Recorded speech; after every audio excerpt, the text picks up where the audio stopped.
Okay, so let me finish this up for you guys. So I mentioned before that when the Romanovs come to power in the 17th century, essentially what happens is you spend the next 300-ish, no, 200, I can't count. Yeah, it's got to be 300-ish. Yeah, it's 300. 300-ish odd years kind of vacillating between whether or not Russia is a Western European country or something else entirely. So Peter the Great is, like I said, someone who really thinks that Russia should be more like Western Europe. He was deeply concerned that Russia was falling behind, particularly militarily as well as economically. This is why he pushed for a warm water port, the creation of St. Petersburg, a lot of updating of military practices, whereas Nicholas I, following the defeat of Napoleon's invasion into Russia, he really felt like Russia was its own thing. He didn't frankly trust Western Europe, which, you know, when the French try to invade you, that would kind of do it. He's deeply hostile to the West. He actually made it illegal for Russians to travel outside of Russia. So because of this, what we see is over the course of 300 years, modernization and connection to Western Europe is excuse me while I get more comfortable here, is deeply uneven. It doesn't really kind of have a set pattern that we can adhere to. So like you can look at these sort of things. So this, for example, is a depiction of Elizabeth the Great, who was a Tsarina who you probably have never heard of. She followed Peter the Great after a couple of sort of like incoherent czars that don't actually matter. But regardless, this is her court in the Winter Palace in Moscow, not Moscow, my apologies, St. Petersburg. And frankly, if you look at the artistic style here, it's deeply Baroque. And frankly, if you look at the clothing, etc., it might as well be Paris. It looks like it. Whereas if you look at depictions from this is from the 1830s during Nicholas I's reign. If you look at the clothing style here, the architecture in the background, excuse me, you can see that there's this sort of attempt to very distinctly be something other than Western Europe. It doesn't always look very happy. I mean, this person looks thrilled right here. But broadly speaking, what you can see is kind of this vacillation between whether or not Russia is a Western European country or something else entirely. So, end of the Tsars. So, as you guys should well know, essentially what happened is you have a ton of fracture lines going through the empire as of the early 20th century. You have a feudal economic system in terms of agriculture, which is very outdated. You have a system that relied on serf labor for a very long time, a deeply aristocratic society with a very small percentage of the population owning most of the land. You have a state that really has no checks or balances against it. It has all power bound up in the Tsar, and a very traditional monarchical system. All of this starts to come crashing down around 1905. That's the magic year for us. Not 1907, 1905. And the first major thing that leads to this restructuring is the Russo-Japanese War. Now, the Russo-Japanese War on paper is not a big deal. It is conflict between Russia and Japan, obviously, over territory to the north of Korea. Both Japan and Russia were imperial powers in the Pacific, and they were fighting over who had access to this Korean territory. So what happened was Russia dispatched its naval fleet from the Baltic. It took 7 months to make it all the way over to the Pacific Ocean, and when they got there, the Japanese sank almost a third of it in one battle. I mean, it was incredibly embarrassing. Essentially what it proved was that Russia's military technology and industrialization was nothing in comparison to the rest of the world. I mean, think about how big Russia is, and think about how small Japan is, and you can get a sense of just how embarrassed people were that Russia lost this war. Additionally, the war was deeply expensive, and it ultimately led to an economic downturn. And as a result of this economic downturn, in 1905, there were massive pro-labor strikes and protests all across the Russian Empire, mostly in cities. And frankly, they were often defended by the church. The Russian Orthodox Church often took up this protest movement, and they basically were advocating in favor of greater rights for workers, but also increased sort of responsiveness to the state. And ultimately, what happened is the protests were unfortunately very bloodily put down in a couple of places, and it caused such public disdain and disgust for the Tsar that ultimately the Tsar had to determine that he would share power. He very reluctantly signed an agreement that granted some constitutional power to the Duma. The Duma is like the parliament of the Russian Empire. So this results in the creation of the Duma. Now, ultimately what happens is Tsar Nicholas II is a true absolutist. He believes that he has power granted to him by God to rule, and he thinks that by abdicating any of this power, he will damn himself and, frankly, his country to hell. He truly believes that. That is sincere religious belief, and it maybe explains why he makes such poor decisions. He truly doesn't want to share his power with the Duma, but he's forced to. And so what he does is he just keeps disbanding the Duma until he gets a group of legislators who will basically be yes men, who will do what he tells them to do. So even though the Duma is created in 1905, it's not very powerful. World War I comes around in 1914, and hopefully you are all familiar with how poorly Russia approached this war. Russia was not prepared in the least for this war. They sent men to war without weapons, without bullets.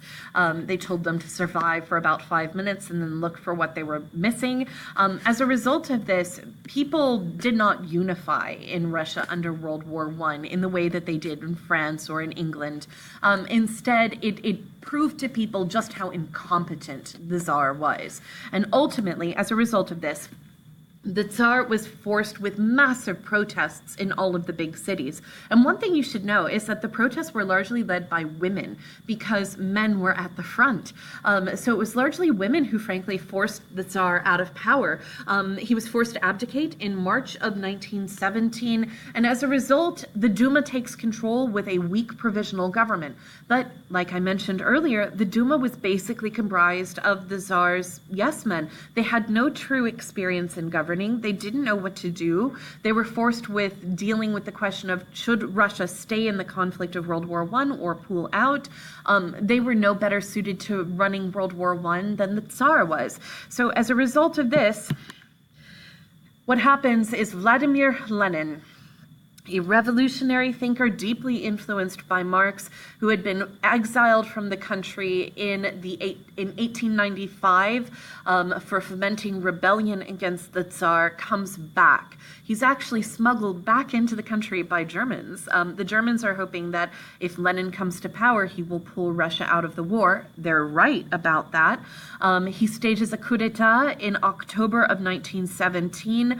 This is the Bolshevik Revolution. So in 1 year, Russia sees two revolutions. The first removes the Romanovs from power, ends the Tsarist regime after 300 years. Well, more than 300, but 300 of the Romanovs.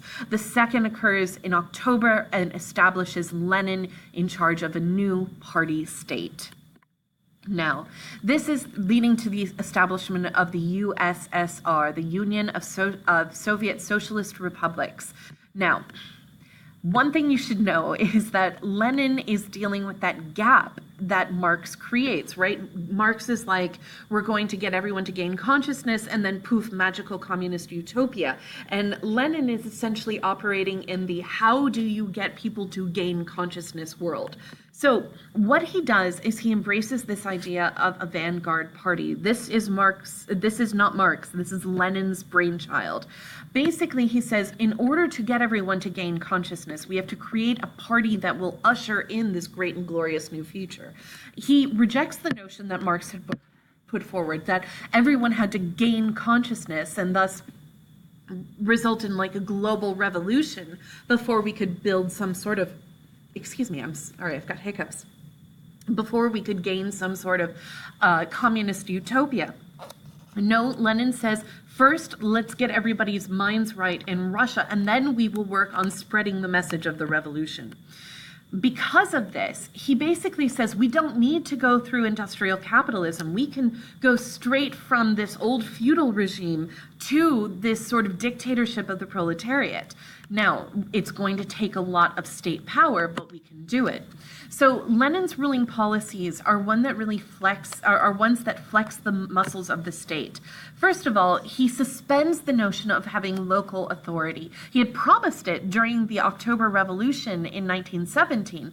However, he had promised all power would go to the Soviets, but because there's civil war and because he has to get this vanguard party thing going, he's basically like, we'll come back to Soviet rule later, but for right now, we have to put all power in the hands of the Bolsheviks. Therefore, all power is going to be concentrated in one party.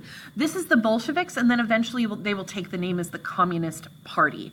And there is no alternative to this view. There is nothing outside of this party. This is the party state. The party controls all.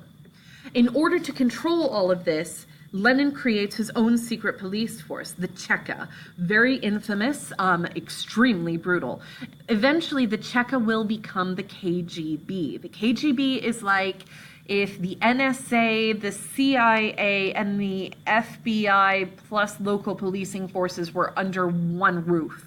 Basically, they know everything. It's policing enforcement with intelligence capabilities. Their job is to oversee surveillance, and they oversaw surveillance. They knew what people had for dinner. They knew when you talked to your neighbor. They knew everything about you. Now, this is where normally I would play a brief clip of the hymn of the USSR national anthem, but I can't play it while you guys are listening to this, so you can just take my word for me. You should just take my word for it. The lyrics are pretty fascinating, and you should look them up. All right, there you go. That's the government structure. We'll talk more about that later. Now, Lenin doesn't live long after the revolution. He dies in 22 or 23, I think. He has 3 strokes in a row. By the end, he can't speak. However, power could have passed to Leon Trotsky. Trotsky had been Lenin's right-hand man through the Russian Civil War, through the revolution itself. He was well respected by Bolsheviks and communists worldwide. However, power passed instead to Joseph Stalin, who is a terrible human. Stalin had run the propaganda machine for Lenin during the revolution and civil war which followed. And because of this, he was really good at controlling information.